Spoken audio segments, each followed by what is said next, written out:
Found and explained. How many jet engines is too many? Griffin VTO, vertical takeoff. I guess it's not landing. Doesn't say L at the end. Yeah, let's see. What is this beautiful mythical plane about? Well, looks like a plane. I don't know if it's supposed to have people in it or not. Clearly not something that translated to reality because I've never seen this or heard about it. The Griffin video. Let's see. Video is brought to you by Squarespace and their new design intelligence. This aircraft has the most jet engines I've ever seen. More than two. Damn, that would have been a literal Dorito plane. Like a literal Dorito plane. Actually. That shape is closer to Dorito in my mind than the B2 Spirit bomber. I don't know, man. That looks like an inflatable Dorito plane. More than two, more than four, and more than eight. In fact, it has 68. Yes, you didn't. What the hell? Who's gonna do maintenance on all of those? 68 engines. 8, 16, 32. Damn, I'm not that bad at math. Okay. What is this? 6, 12, 24, 32, 24. Damn, 56. And then why the hell would you need what? 12 engines for thrust. Don't hear me wrong, this has over 50 engines all burning fuel at the same time. And you're probably wondering, why so many engines? Now I'm wondering, what about the fuel tanks? How long is the fuel gonna last on this thing? It is a very there's a concept called lifting body. I believe that's what it's called. This plane is that concept, where the plane doesn't necessarily have wings, is just the body of the plane itself acts as the wing. So that is cool to see a lifting body design. And also, my question is about the fuel. Like, how long is the fuel lasting on this thing?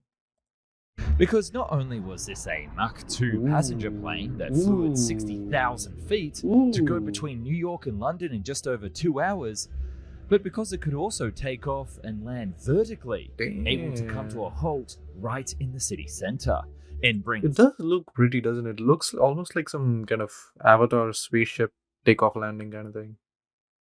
Oh, I love these sketches. I mean, drawing sketches, whatever they're called. When you see the insides of the thing.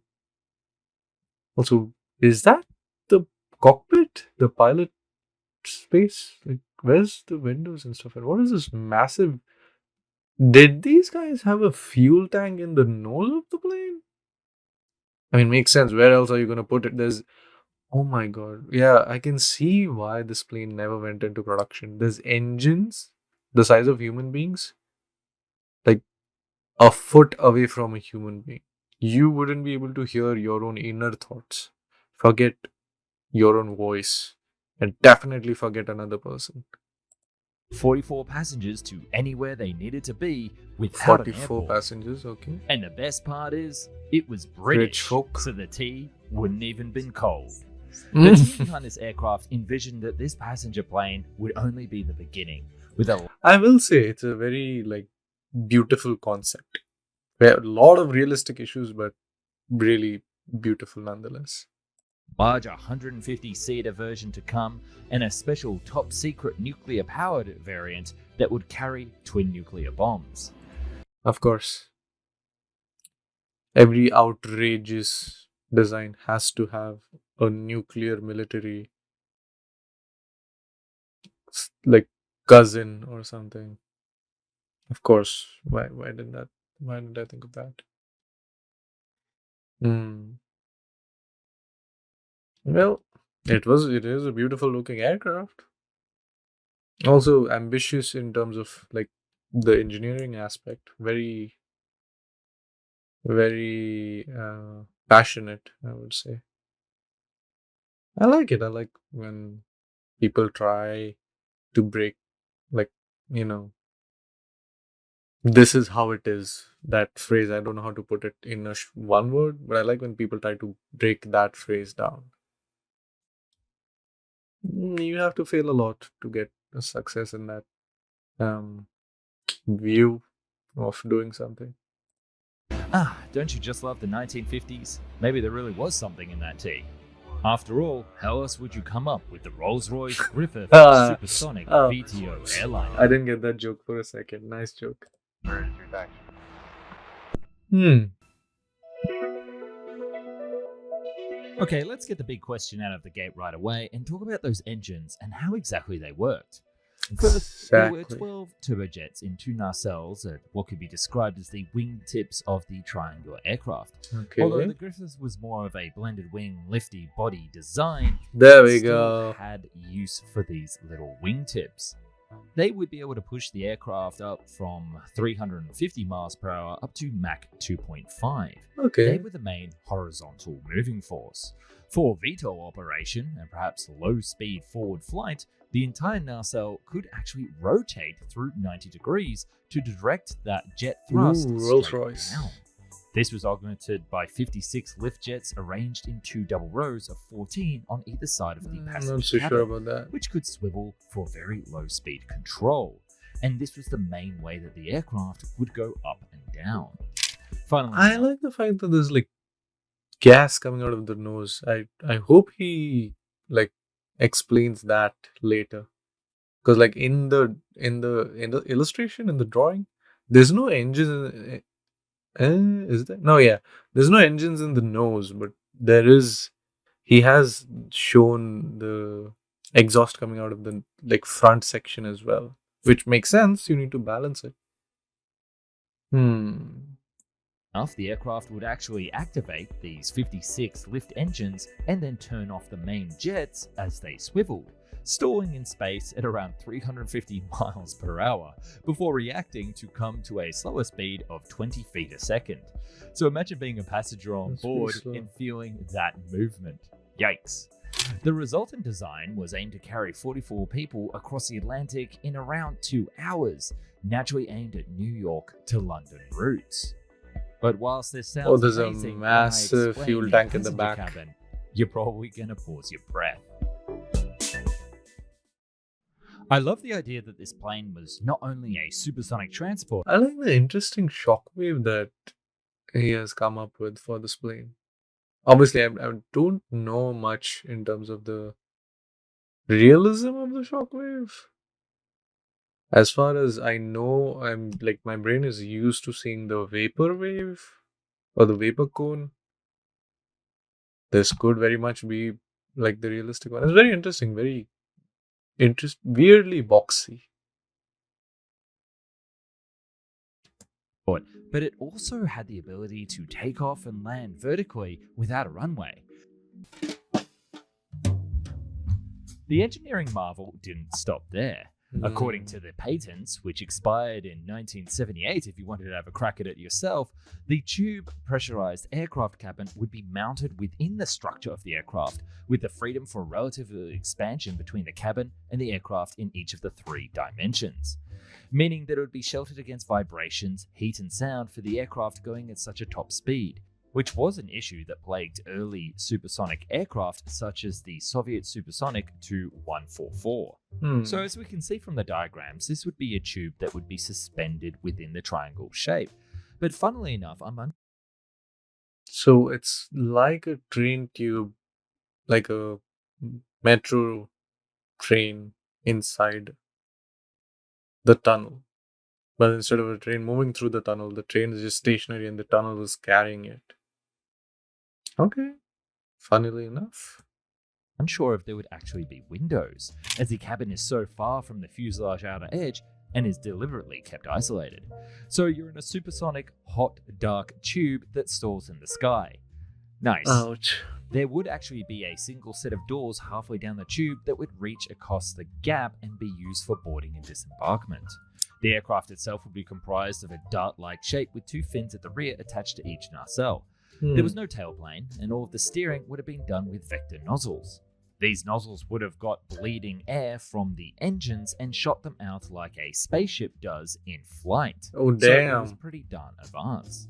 In the nose, there was going to be a shock cone that would help deal with the forces past the sound barrier, plus an Interesting. extension chamber to slow down and increase the pressure of the gas, as well as feed forward the exhaust into the nose of the aircraft as a somewhat additional VTOL jet. Oh, But there was also 2 okay. tubes that ran forward to the tip of the nose, where the exhaust was ejected outwards and forwards to create a bow shockwave. Yes, that's not in but out. Oh, The that's why the shockwave looks so funny. That's part of the design. Okay. gas is deflecting to create an air shield in front of the aircraft, which is something that I haven't seen in a very long time. That's cool. That It is itself really is also cool. located behind this nose and in front of the passenger cabin, and they have it as sort of a periscope arrangement to look out during taxi and takeoff that would then retract when it got up to speed. There would be a pilot, Damn. co-pilot, and an engineer on board. So where on earth did this design even come from, and how successful was it? Well, it's all in the name.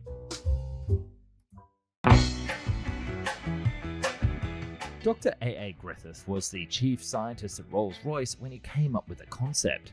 He devised that if an aircraft had a separate lift and propulsion system, it would be possible to get the best of both worlds. A vertical takeoff and Okay. landing aircraft that was also capable of supersonic flight. The idea was that this new aircraft could only work with a new lightweight engines that Rolls-Royce happened to be developing. Now hold on, if you're anything like me, you'll start to see a connection here. This was an engineer who used to work for Rolls-Royce, Yeah. was proposing to Rolls-Royce to build an aircraft that used a colossal amount of Rolls-Royce engines. Yeah, you can imagine that the CEO loved the idea, and even the share price would have gone up when they heard the news. Yeah. After all, the chairman of Rolls-Royce at the time was once asked why he always flew in the Atlantic on a 4-engine aircraft. And his reply was, because there are no 5-engine aircraft. But developing such an idea would actually be harder than they imagined, and the first iteration of a vertical jet engine was such a far cry from a real aircraft that it's actually kind of horrifying. Called the Rolls-Royce Thrust Measuring Rig, nicknamed the Flying Bedstead, it Oh. proved that this fancy new jet engine technology could be used to take things right up. With 2 jet engines, it was able to lift a single pilot up into the sky, although that's as far as it would That's go. a funny With a looking practical horse. knowledge of the concept that it would work, the team then started to develop the short SC-1 that would have 4 turbojets for vertical flight and 1 to That's move cute. horizontally. The This would cockpit be an looks like actual a dragonfly. aircraft, and unlike the test rig, it actually looked like something. With that success under its belt in 1955, A.A. Griffith pushed for his VTOL passenger jet proposal. So what happened?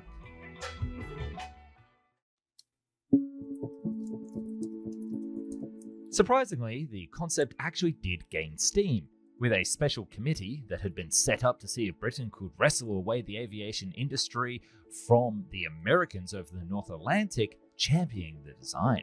They proposed that the aircraft should be expanded beyond 44 passengers, but actually up to 135 passengers, Damn. and to be in Okay. service within the next 12 years. And the best part is, they were going to make the military pay for it.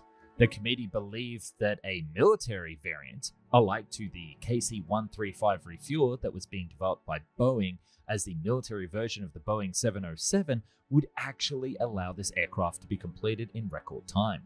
By using a military testing program, Okay, that is a smart idea actually. So they're just using the military as a cash cow. Yeah, that is how a lot of these programs go. the new supersonic aircraft could get hundreds of hours without costing a single dime to airlines or to the Rolls-Royce company, all paid by the British taxpayer. And you know Yeah, that boy. I've come to the table with the actual military design that they proposed. It was called the RAE, Conceptual Low Altitude Tactical Bomber, and it would have 32 lift jets, 12 for propulsion, like the Griffith, and also carry 2 nuclear bombs. It would also be nuclear powered, so it would be effectively able to fly for days at a time. Although most other nuclear powered concepts use jet fuel for the actual takeoff and landings, we're unsure if the VTOL on this aircraft was using nuclear fuel or jet fuel. With these 3 concepts under their wings and an actual prototype flying aircraft, What happened? Why didn't this Rolls-Royce aircraft take off into the sky? Well, the committee also proposed that not only should there be a supersonic transport, but there should Damn. also be large lumbering nuclear-powered cargo planes that would carry Damn. freight around the world subsonically at a much slower That's speed, huge. pretty much being cargo ships of the air. Say, for example, with 4 Rolls-Royce engines and a large hump for the cockpit so the main door could open. But what the committee didn't expect is that airlines would look at this conceptual 4-engined large aircraft and decide that a larger passenger number would be more profitable than what passengers would be willing to spend at flying at speed. And thus, economically, the project didn't make any sense. And as we know from history, airlines would actually choose the lumbering 747 over the Concorde. Although don't be sad, because we know that the team would actually go on to work on the Concorde, so very likely all of this work done by Rolls-Royce was wrapped into that project. But I do... Oh, so I guess the change of the dual tube thing, like a separate tube, and those things were kind of cut out later on for the Concorde. So the Concorde was the real version, realistic, well, son or grandchild of this plane, I guess. Okay.